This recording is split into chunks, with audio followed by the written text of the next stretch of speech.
Ito ang inyong lingkod na nagbabalik upang magbigay ng mga balitang walang bias at pawang katotohanan lamang. Ito ang Bayang Pinas. Ang isyong ito ay naging usap-usapan sa buong bansa at iba't ibang social media platforms. Huwadkon, talaga bang hinamon na nitong si Vice Presidente Sara Duterte na magpa-drug test? Ito namang si DOJ Secretary Remulla walang alam sa batas. Dito nga natin makikita mga kaibigan kung gaano talaga katapang ang ating Vice Presidente na si Sara Duterte kung saan mga kaibigan ay hinamon niya itong Huwadkon o tinatawag ng ating mga Kongreso na Quad Committee. Dahil nga mga kaibigan ay talaga bang gustong mabulgar ni Vice President Sara Duterte itong mga to at ang kung sino ang gumagamit sa kanila ng tinatawag nating pulveronic tulad ng ating kasulukuyang presidente na si Presidente Kuting ng Norte. Dito nga natin makikita mga kaibigan na natakot itong Huwadkon dahil nga mga kaibigan ay baka magpositibo sila. Katulad na lamang nitong si Presidente Kuting ng Norte kung saan mga kaibigan ay matagal na ngang sinasabing tinatawag nating magpa-drug test. Ngunit hanggang ngayon ay hindi pa rin ginagawa dahil nga natatakot mga kaibigan na baka mabulgar na siya ay tunay nga gumagamit nitong tinatawag nating pulveronic. Ito namang si DOJ Secretary Remulla ay hindi rin nakakaligtas dito sa mga paratang nitong si Vice President Sara Duterte dahil sinabi ni Vice Presidente Sara Duterte na ano pang silbi mong sekretarya ng Departamento ng Justice kung wala ka namang alam sa batas. Kaya na lamang sinabi ni Vice Presidente, mag-aral ka ng mabuti dahil yan ang trabaho mo. Alamin mo ang batas at syempre mga kaibigan, ito ay iyong gamitin at ito ay iyong ipamalas at ito rin ang iyong sabihin sa tuwing meron tayong hearing patungkol sa pag-uusapan natin ng batas. Kaya na lamang hindi maiwasan ng ating mga netizen na magbigay ng kanilang mga hinaing at opinyon. Yes, Inday Sara, next president, tapang at malasakit sa bayan, walang korupsyon sa katawan, simple life Duterte family, viva Duterte, God bless. Ito ang dapat maging presidente natin, may paninindigan sa sarili, alam ang batas, karapat dapat maging presidente gaya ng father Sara Duterte. Tama nga si Tatay Digong na mas matapang pa si Inday kaysa sa akin. Yan ang VP Sara natin. Hindi masama ang lumaban lalo pag na sa katwiran. More powers. God bless. Yes, the next president, Vice President Sara. Kaya ako kahit may ayuda pa, hindi ko ipagpapalit ang mga Duterte. Kahit sisiraan ninyo pa sila, solid pa rin ako. Wow, ang galing ni VP Sara Duterte. Solid talaga kami sa mga Duterte family. Watching United Kingdom, mabuhay po kayo, Inday Sara Duterte. God be with you always. Voters demand all candidates for the coming election, hair follicle test. Sila humahawak ng buhay ninyo. Lumabas kayo at isigaw hair follicle test for all candidates, especially sa congregational candidates. Sila may hawak ng pinaghihirapan natin na pinamumudmud na ayuda. Dapat permanent din lustayin sa kahirapan. Isigaw hair follicle test for all candidates sa coming election. Well, para nga sa kabuang detalye at impormasyon ay panoorin na lamang ang buong video at salamat na rin sa ating mga solid viewers sa walang sawang pagsuporta. At kung bago naman sa ating channel ay syempre huwag kakalimutang mag-subscribe, pindutin ang notification bell, piliin na rin ang all upang laging maging updated sa mga balitang bago, totoo at walang bias dito sa channel ng Bayan ang Bayang Pinas. Huwag din pong kakalimutang mag-iwan ng like at i-share ang ating mga videos. Muli po maraming salamat and God bless.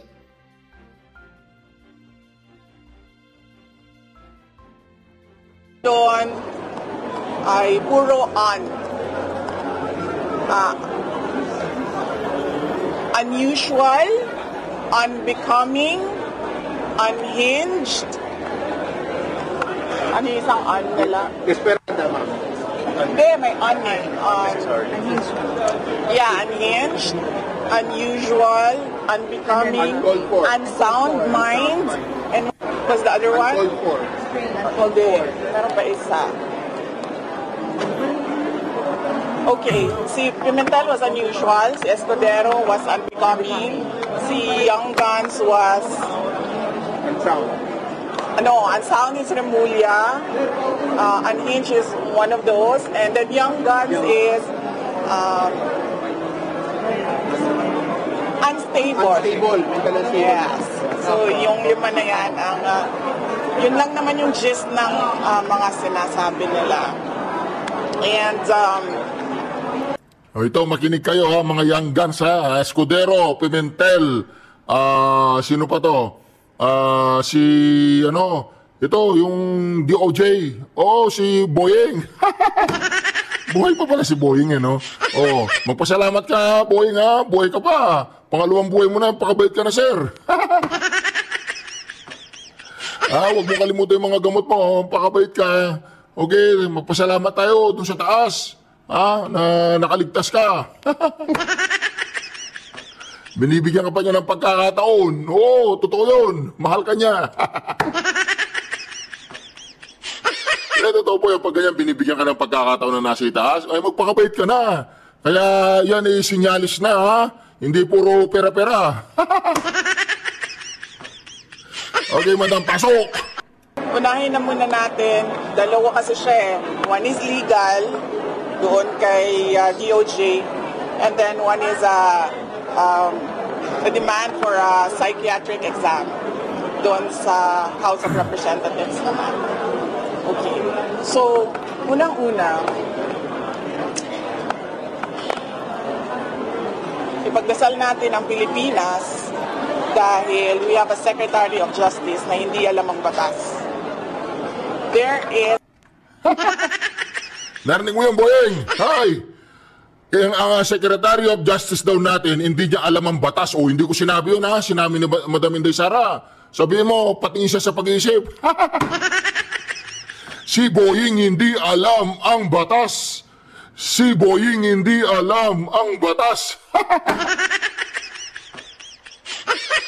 Alright, alright. A big difference between talking about desecration a body and actually desecrating a body. Talking about desecration of a body is not desecration of the dead. Dapat sana siguro as a lawyer maintindihan niya yon kagad. But apparently sabi nga ng iba, pag mabilis ka, meron talagang mga mabagal ang pick-up. Siya daw si Boyeng slow. Slow! Mabilis daw si Madam Inday Sara. Si Boyeng ay slow! Mantakin mo yan, DOJ Secretary. Sasabihan ka ng isang Vice President, "Hello, sir. Are you slow? Are you fast?" I want slow and sometimes fast. Alright. So yan yon. And the next one is neuropsychiatric exam. Wala akong problema doon. Game tayo. I will call that neuropsychiatric exam. Pero, let us make this an election issue. Yung young guns, I am sure kasi young sila, magpapa-re-elect pa yan. They are running as re-electionists. So, ang gagawin natin, dalawang tests sa akin. Kasi sinasabi nila, ano daw ako, unstable daw ako. Paningin ko naman sa kanila, unstable din sila. Diba? Kasi bakit? Aatake sila, pag sumagot yung inaatake nila, nagagalit sila. Aatake daw sila yung mga young guns, pati yung mga goons. Ha? Pag sinagot sila, nagagalit sila.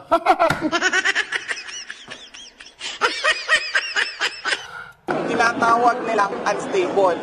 Para sa akin, unstable din kayo. Bakit nyo ako inaatake? Diba? So, I will do 2 tests. So, ito, magpapatest daw siya dalawa. Pero, tama naman si Madam Inday Sara, di ba? Kung umatake kayo, at pag inatake kayo, ayaw nyo, ay unstable kayo. Hindi ka lulusot sa babaeng ito. Ang babaeng ito, ang apelido niya, Duterte. Ang babaeng ito, ang apelido niya, Duterte! Duterte! Neuropsychiatric exam and drug test. Pero dapat lahat ng mga young guns na kandidato, lahat ng mga congressional candidates ay magpa-drug test. Including speaker, ma'am? As a voter, I am asking the candidates for Congress doon sa distrito ko, sa 1st District of Davao City. Now, dalawa lang yung maalala ko ngayon, but I'm sure meron pang ibang kandidato.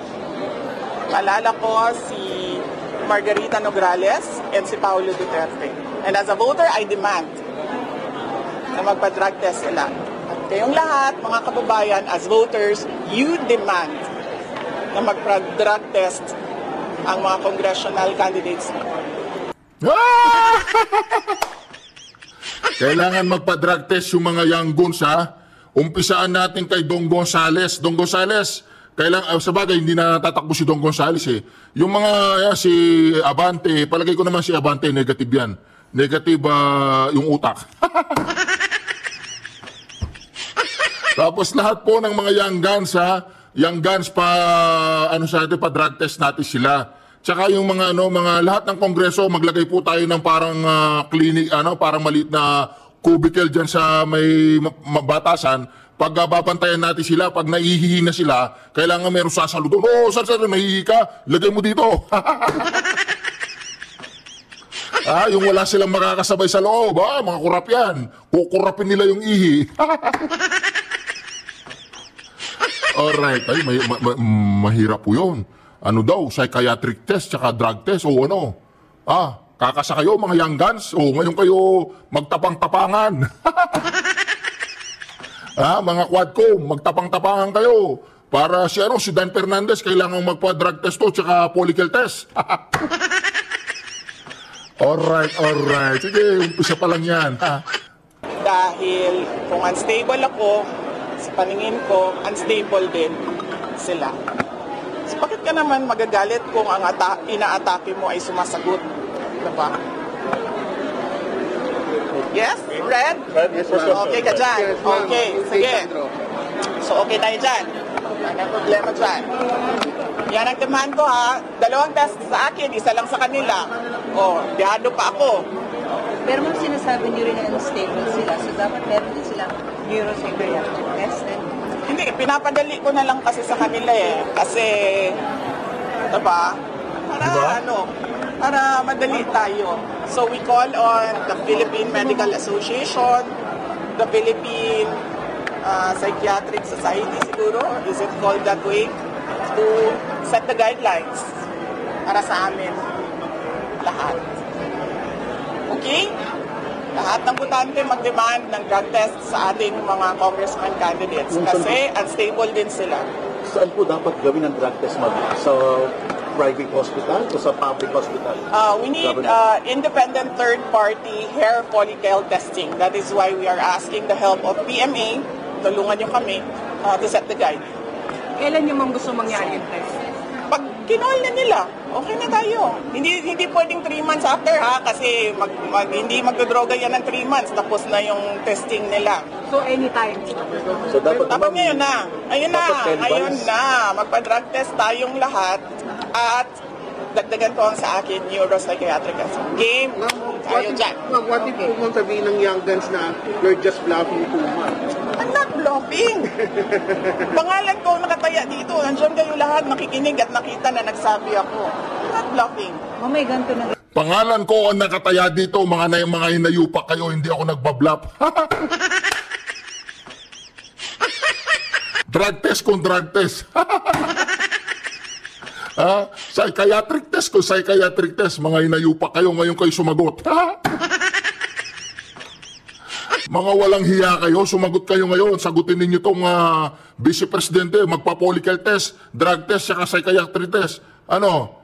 Tamba, sige mga tauhan mo dyan, pasagutin mo. Sarap-sarap na ito. For si Congressman Colong, pero wala man lang isang... Diba? Diba? Ayaw nila magpa-drug test. Bakit kaya? So hanggang congressional lang yung test. So yan. Okay ako. Wala tayong problema dyan. I will do your neuropsychiatric exam. And mind you, hindi yan first time.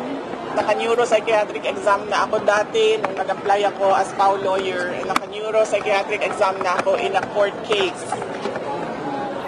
So, pangatlong neuropsychiatric exam ko na ito na kung sakasakali, mag-i-call nila ang DARE ko. Drug test sa inyo, dalawang test sa akin. Yes. So, unstable, unhinged, unbecoming,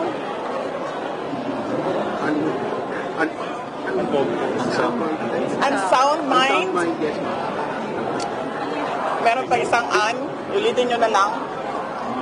Yes. I'm not any of those. Ang problema kasi ngayon sa mga politiko, they have never seen a politician who has nothing to lose. They have never seen a politician na IDGAF.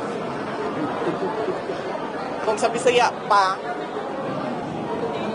bala mo din na makigdumog ko sa kanal. Yan ang problema. Kasi, I am not like them.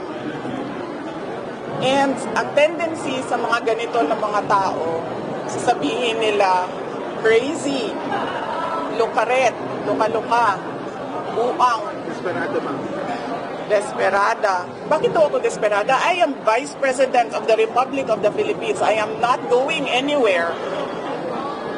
So anong ikakadesperada ko? Diba? So yan yung problema dyan. Yan yung problema nila. Because they've never seen anything like Sara Duterte. They never seen anything like Sara Duterte, nating tulus. Tambalos-los. Sabagay si Tambalos-los, los na. Dating tulus, Sara Duterte, the next president of the Republic of the Philippines. Ang sarap pakinggan, lalong-lalo na pag ang nagsasalita itong may utak. Yung mga walang utak, pinagtatawanan sila ng mga katulad nilang mga walang utak. Alright. Hindi ako maareglo. Hindi ako mabayaran ng budget. Hindi ako mabayaran ng pera. Ang laki ng problema nila. Kasi ngayon, Teka lang, ulitin natin yon. Unstable din sila. Diba? Kasi bakit? Aatake sila, pag sumagot yung inaatake nila, nagagalit sila. Tinatawag nilang unstable. Para sa akin, unstable din kayo. Bakit niyo ako inaatake? Diba? So, I will do 2 tests. Neuropsychiatric exam and drug test. Pero dapat, lahat ng mga young guns na kandidato, lahat ng mga congressional candidates ay magpa-drug test. Including speaker, ma'am? As a voter, I am asking the candidates for Congress doon sa distrito ko, sa 1st District of Davao City. Now, 2 lang yung maalala ko ngayon, but I'm sure meron pang ibang kandidato. Maalala ko si Margarita Nograles and si Paulo Duterte. And as a voter, I demand na magpa-drug test sila. At kayong lahat, mga kababayan, as voters, you demand na magpa-drug test ang mga congressional candidates niyo. Dahil kung unstable ako, sa paningin ko, unstable din sila. So, bakit ka naman magagalit kung ang inaatake mo ay sumasagot? Diba? Yes? Red? Yes, ma'am. Okay ka dyan? Yes, ma'am. Okay, sige. Sandro. So, okay tayo dyan. Wala problema dyan. Yan ang timahan ko ha. 2 test sa akin, isa lang sa kanila. O, gado pa ako. Pero mga sinasabi niyo rin na unstable sila, so dapat meron din silang neuropsychiatric test. Hindi, pinapadali ko na lang kasi sa kanila eh. Kasi, diba? Para madali tayo. So we call on the Philippine Medical Association, the Philippine Psychiatric Society siguro, is it called that way, to set the guidelines para sa amin lahat. Okay? Lahat ng butante mag-demand ng drug test sa ating mga congressman candidates kasi unstable din sila. Saan po dapat gawin ang drug test, ma'am? Sa private hospital o sa public hospital? We need independent third-party hair follicle testing. That is why we are asking the help of PMA. Tulungan nyo kami to set the guide. Kailan nyo ma'am gusto mangyari yung test? Pag kinol na nila, okay na tayo. Hindi pwedeng 3 months after ha, kasi hindi magdodroga yan ng 3 months, tapos na yung testing nila. So anytime? So dapat Ngayon na. Ayun na. Dapat 10 Ngayon months. na. Magpa-drug test tayong lahat. Ngayon na. Dagdagan ko ang sa akin, neuropsychiatric. Game. Tayo dyan. Ma'am, what if po mong sabihin ng young guns na you're just bluffing too much? I'm not bluffing. Pangalan ko nakataya dito. Nandiyan kayo lahat nakikinig at nakita na nagsabi ako. I'm not bluffing. May ganito nag-resume for si Congressman Colong pero wala man lang isang. Diba? Oh. Diba? Ayaw nila magpa-drug test. Bakit kaya? So hanggang congressional lang, ma'am. Yes. So yan. Okay ako. Wala tayong problema dyan. I will do your neuropsychiatric exam. And mind you, hindi yan first time. Naka-neuropsychiatric exam na ako dati nung nag-apply ako as PAW lawyer. Naka-neuropsychiatric exam na ako in a court case.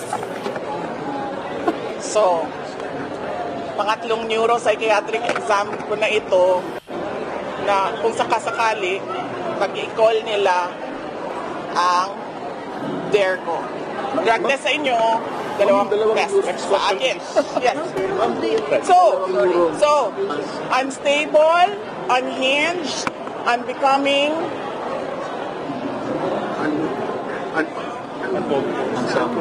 unsound mind. Yes, ma'am. Meron pa isang ulitin nyo na lang. Yes. I'm not any of those. Ang problema kasi ngayon sa mga politiko, they have never seen a politician who has nothing to lose. They have never seen a politician na IDGAF. Kung sa Bisaya pa, bahala mo din na makigdumog ko sa kanal. Yan ang problema. Kasi, I am not like them. And ang tendency sa mga ganito na mga tao, sasabihin nila, crazy, lukaret, luka-luka, buang, Desperado, ma'am. desperada. Bakit daw ako desperada? I am Vice President of the Republic of the Philippines. I am not going anywhere. So anong ikakadesperada ko? Diba? So yan yung problema dyan. Yan yung problema nila. Because they've never seen anything like Sara Duterte. Hindi ako maareglo. Hindi ako mabayaran ng budget, hindi ako mabayaran ng pera. Ang laki ng problema nila. Kasi ngayon, ayaw ko na umahimik. Noon, walang nagsasalita kontra sa administrasyon. Ngayon, merong isang tao nagsasalita kontra sa... Nawawala ako sa akin. Sandali, saan ako? Doon sa... tinatawag nilang buang. Tinatawag nilang luka-luka. They did that to MDS noon. Pero they cannot do it to me ngayon. Lahat ng psychiatric exam na gusto ninyo, let's go. Gusto nyo pa, televised ang exam, ang tests. So you're also challenging them na hindi televised ang test? Oh yeah. Dapat lang. Dapat nakalagay yan dun sa guide. Hindi pwedeng magsekreto-sekreto kayo dyan ng testing ninyo, ha? Ma'am, you said po na you're speaking against the government. Are you positioning yourself as the opposition na po? Hindi, sila ang nag-aano sa akin. Sila ang nagtutulak sa akin, eh. Sila talaga ang inaatake nila ako. Tapos, pag sumagot ako, nagagalit sila, ginagaslight nila ako. Mr. Deception. Kung pinabayaan lang sana nila ako sa Davao, I was mayor already, I was unopposed. Kung pinabayaan lang nila ako sa DepEd, nagkatrabaho lang ako dun, wala akong ginagawa sa kanila. Nung nag-resign ako sa DepEd, kung pinabayaan lang nila ako, diba, na gawin ko yung trabaho ko sa Office of the Vice President, kahit magtanim ako ng puno araw-araw, pabayaan nilang ako. Kasi may pagbabagong campaign naman kami, tree planting, educational advocacy, lahat yun. Problema sa kanila, nakikipag-away sila, tapos kapag lumaban, yung inaaway nila, nagagalit sila, and sila yung nagsasabi na siya yung may problema. Hindi ako yung may problema. Hindi ako noon na palaaway, except inuunahan ako. Ma'am, anong tingin mo, yung mga anak ko, Okay, sige. they are now coming to their defense? I will not comment sa mga anak, no? Because ang natural affinity ng mga anak is to defend parents. Ako lang naman yung anak na hindi nagde-defend kay PRD. Pero balik na rin natin, ganun din si PRD sa akin. Ang natural affinity na gagawin, natural na gagawin ni PRD is to defend me. Diba? Sinasabi nila noon, ginagaslight din nila kami, diba? O kasi may destabilization sa PRD, may maisog. Ano bang ginawa ni PRD? Di ba nag-react lang sa ginawa nila sa akin? Hindi nga ako nag-react nun eh. Hindi ako nagalit. Confidential funds? Ano sabi ko? Fine, sa inyo na yan. Fourth quarter, sa inyo na yan. Hindi ko gagamitin. Hindi ko naman kailangan yan eh. Napapadali lang talaga ang trabaho. Kasi natatarget mo yung trabaho mo. Ano pang inano nila? Security, kunin namin lahat. Sa inyo na yan. Budget, kukunin nila lang. Sa inyo na yan. Nagalit lang naman ako noong yung nangyari doon sa graduate, yung namatay doon sa Davao City, sa tear gas, sa panggugulpi, at yung mga pinukpok ng mga tao. And ngayon, nagalit ako kasi sa paghabol-habol nila sa akin, yung mga kasamahan ko, hinahabol din nila, excuse ko na lang, let's give them privacy, but one is already in depression, one is already contemplating suicide, one is in the hospital, may isa hindi nakakatulog. I agree sa pagmumura, ha. Hindi dapat magmura kasi may mga bata naririnig, pero gago talaga yan sila. Ako, wala akong problema. Pero yung ibang mga tao dyan na hindi politiko, na hindi naman nila hinahabol, pero ginigipit nila. Ma'am, How is your relationship with Senator Amy Marcos? Puno-puno na pagkatake. Politics. Politika. Ano yan? Sinabi ko sa inyo, perpetuation in power yan. Gusto ko sana i-take up si Martin Romualdez pero nag-promise ako sa inyo, di ba, na another time si Martin. Oo, sa susunod na. Ma'am, yun nga po politika, sabi po kasi ni Governor Matthew Padoto na personal daw nyo yung dapat saning politika lang. I-review nyo. Ayoko na banggitin eh. Lahat ng pagmemersonal nila sa akin. Pero i-review ninyo lahat ng ginawa nila sa akin. Sila ang nauna. Kayo ang nauna. Bakit?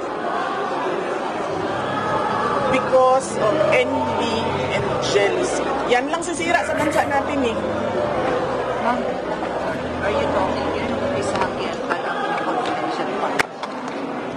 Hindi. Nagsimula ito pag-resign ko sa Lakas. Diba? Remember? Sinabihan ko siya, Martin, sa ibang araw na. Kasi madami na kayong material. Ma'am, for the record, what is your relationship status with Senator Ivy Marcos? And nag-usap na po ba kayo after that? After nung press con, tinext ko siya, and she was cold, malamig. And then, meron siyang sinabihan ng common friend namin na naiinis siya sa akin at kay BBM. And then, sinabihan ko yung common friend namin, sabihin mo sa kanya, huwag siya mainis sa akin at kay BBM. Mainis siya kay Lisa at kay Martin. Pero ano ba, friendship over na ba kayo ni Senator Ivy? Or ano ba, it's just a phase? No, hindi ko alam. I cannot speculate on what will happen tomorrow. But as far as you are concerned, ano si Senator Ivy sa iyo? Para sa akin, she's a senator, she's a friend. I did not attack her. Alam niyo kasi ito si Remulla, nandun siya sa legal desecration of the dead. Sabi ko nga kanina, di ba? Talking about desecrating a body is not desecration of the dead. It is not illegal. It is taboo. Tabu siya. Meron sa atin dito, ayaw ang pag-usapan ng patay. Meron sa atin dito, okay lang na pag-usapan ng patay. Diba? It's taboo for some. Ngayon, kung okay lang sa kanya, hindi okay sa akin, dapat respetuhin ko na okay lang sa kanya. Hindi ko aatakihin yung tao. Bakit ko aatakihin yun? Yung paniniwala ko, hindi naman niya paniniwala. Parang Diyos lang yan. Naniniwala ka sa Diyos, ako. Hindi. Respetuhin mo ako. Na hindi ako naniniwala. Ikaw na naniniwala sa Diyos, respetuhin din kita. Ang problem kasi dito sa kanila, when there is a person who is outspoken, who is outrageously outstanding, sinasabihan nila na weird, sinasabihan nila ng kakaiba, sinasabihan nila ng crazy, insane, look at it. There's nothing wrong with me, I'm just different. Respetuhin nyo yung different ako sa inyo. Going back to Senator Ivy, you texted her, pero nag-reply naman po siya, kaya nasabi niyo phone siya. Do we know the context of that conversation? If you can share that with us. Siya na lang ipa-share ninyo kasi siya naman yung mas nakakatanda. Pero since then, hindi pa yung nakakapag-usap o get over the phone lang? Wala na kami nag-usap after nung nag-text ako ng messages. Ma'am, maybe know your message. Alam mo, yan sila lahat. Yung mga nagsasabi ngayon na pinag-uusapan niyo yung patay, simba ko lang, God forbid, pag yung sa tatay ko na yan, sigurado ko may bubullshit dyan sa tatay ko. Kasi sabi din nila, why don't you just explain the allegations head on? Just to set the record straight daw, ma'am. Kasi it's just, it distracts from the issue, it lowers the level. Sabi ng mga councilor. Oo, kasi sabi nila, ako,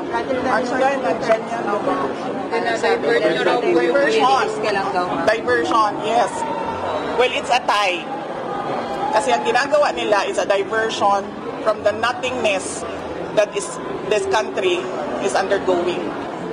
This ginagawa nila is a diversion sa kagutuman, sa kahirapan, sa taas ng presyo, at sa kawalan ng mga Pilipino. Ginagawa niyo ako diversion, gagawin ko din kung ano yung ginagawa niyo. Diba? Nung ba't na inflation rate wala. is bumababa? Talo na kayo. Wala na, kahit na anong gagawin nyo, talo na kayo.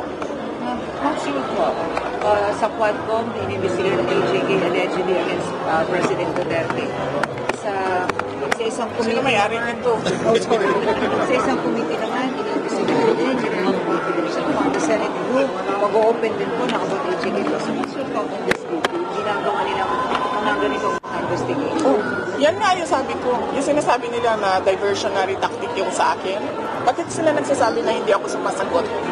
Lahat ng pinadala nila na AOM, Audit Observation Memorandum, na sa kanila naman galing yun, hindi naman sa COA yun, wala namang independence ang COA ngayon. Sinasagot namin.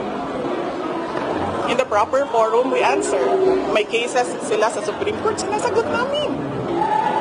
Ayaw ko lang sumagot dyan sa ginagawa nilang circus. Hindi naman ako ang nagmumukhang tanga dyan sila kasi hindi na nila ginagawa ang trabaho nila and for what?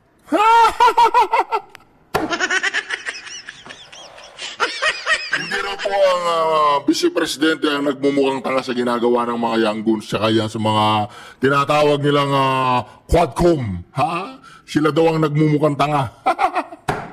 Malupitan to si Idolo no? Diversionary. Oy, sabihin nyo sa kanila, gutom ang mga tao. Gutom. Wala silang pambili ng pagkain. If you were to advise the President, kasi mukhang may intention siya tumakan na ano bang advice ni Vice President kay PRRD? Kasi he was invited and at first he signified his intent to attend. Pero medyo masama yung pakiramdam kaya he wasn't able to make it today. Oo. Will you encourage or even allow him to attend at the Qualcomm? Ako, ang stand ko personally, tulad ng ginagawa ko, uma-attend ako at sinasabihan ko sila kung ano yung nasa isip ko. Yan yung stand ko. I don't know with President Duterte. Mamang sinasabi nila, may mga nagsasabi hindi maganda makasama itong hindi magandang relasyon ng President, Vice President. Wala na po talagang pag-asa. Listen up 4 years more, ma'am.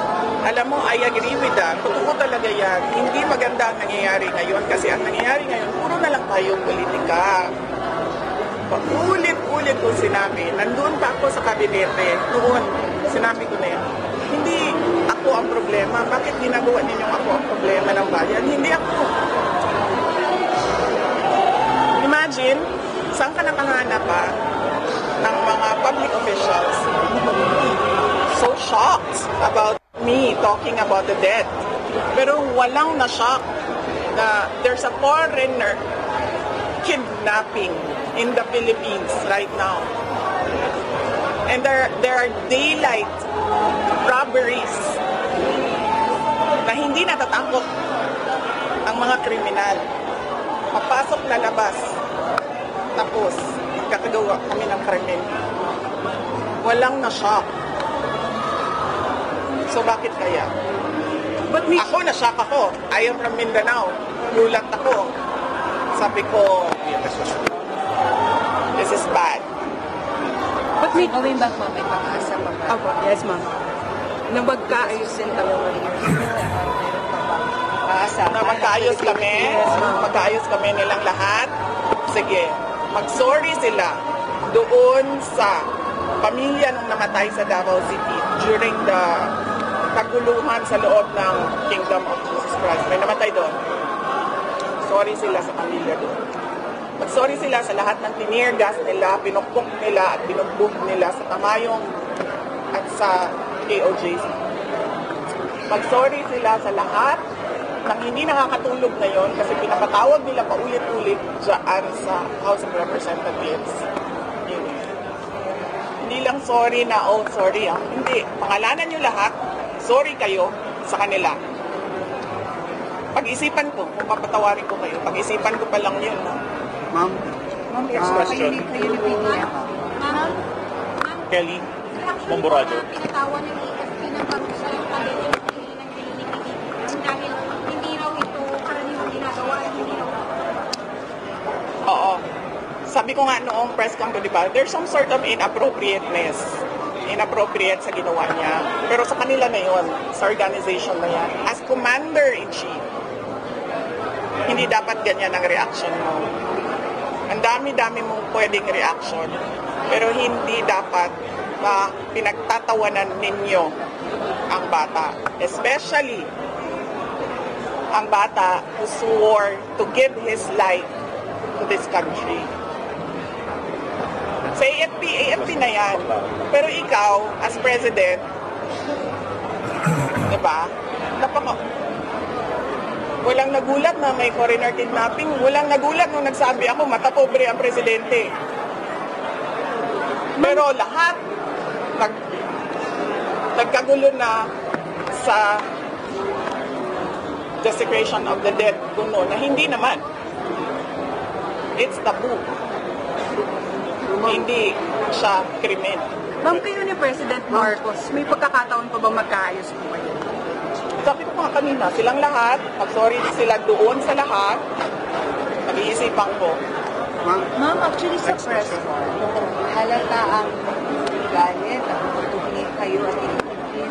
Bukod sa binanggit nyo na nag-umpisa na toxic ng relationship with them during that graduation, anong pinamumutan ng galit na inipin kayo? Siya ang Pangulo, hindi niya kontrolado ang lahat ng tao sa gobyerno at yung bansa. Kung ako ba Pangulo, sasabihin ko na, magtrabaho na tayo lahat. Ilan na lang, ilang years na lang. 4 years na lang? 4 years is a short time for a president. Do you honestly believe that he knows everything? He is in control of everything that's happening? All those hearings? I cannot speculate on his soundness of mind. Ma'am, sinasabi po ng mga House leaders naman po kasi na ginagawa po ni Pangulong Marcos ang lahat ng kanyang ginagawa to raise the Philippines na global stage as parang iniiba nilalagay yung difference niyo between the President and you, ma'am. Ano po masasabi niyo po doon sa comparison between you and the President? Ano bang nire-raise nila sa global stage? Saan doon? Saan doon? Kasi we're not hitting our targets. We're not becoming a middle-income country. Anong na-raise? Well, pinopromote po yung West Philippine Sea and all, yung issues doon. Well, that's geopolitics and that will be in another, madami na kayong material. Next question, Jason. Ma'am, tungkol po dun sa pagpunta niyo sa Baclaran, ano pong masasabi niyo na sinabi po nila parang ginawa niyo lang yung to gain sympathy from the public? Ano bang ginawa niyo doon pala? Opo, yun po muna ba yung ginawa niyo doon? Ayan, kasi yung problema sa kanila kasi hindi niyo ako kilala eh. Kung sa Davao yun, hindi ako papansinin eh. Diba? Kung sa Davao yun, sa Davao ginagawa ko yun. Hindi na ako pinapansin ng mga Davaoenyo kasi normal sa kanila yun. Bakit ako umabot sa Baclaran? Kasi di ba nag-trick or treat ako? Kailangan ko nung butterfly na gagawing corona. The next day na yung trick or treat, wala pa akong corona. So sabi ko, maghanap tayo sa sidewalk ng mga butterfly. Umabot kami sa Baclaran. Ma'am, sa nangyayari ngayon sa politika? Totoo yun, DAI yung TikTok video Ako yun. 3 videos yan. Sabi nung kasama ko, sabi niya, content creator na ako. Sabi niya, pwede mo bang tulungan yung account ko? Oo. Well, hindi ko alam kung paano kumita. Pero sinabi niya, content creator ako. Kasama namin yun. Pwede mo ba ako tulungan? Sabi niya, i-promote mo yung account ko. And then sinabihan ko siya, anong kailangan ko gawin? Sure, sabi ko, maliit na bagay. Anong kailangan ko gawin? Sabi niya, sumayaw ka lang. So, tinuruan nila ako, and then sumayaw.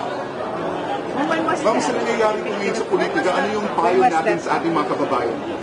Ang payo ko sa mga kababayan natin, sa mga nangyayari sa politika ngayon, ay mag-demand kayo sa mga kandidato sa susunod na taon na eleksyon. Mag-demand kayo sa kanila. Anong nagawa nyo? Anong plano nyo? magpa-drug test kayo.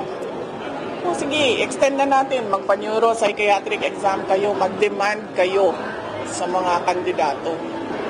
Last question from Reuters. VP, from Reuters po, speaking of elections, bakit hindi tumakbong mayor si former President Duterte and then bakit walang Duterte sa mga senatorial lineups? Tumakbo siyang mayor, si PRD. Sa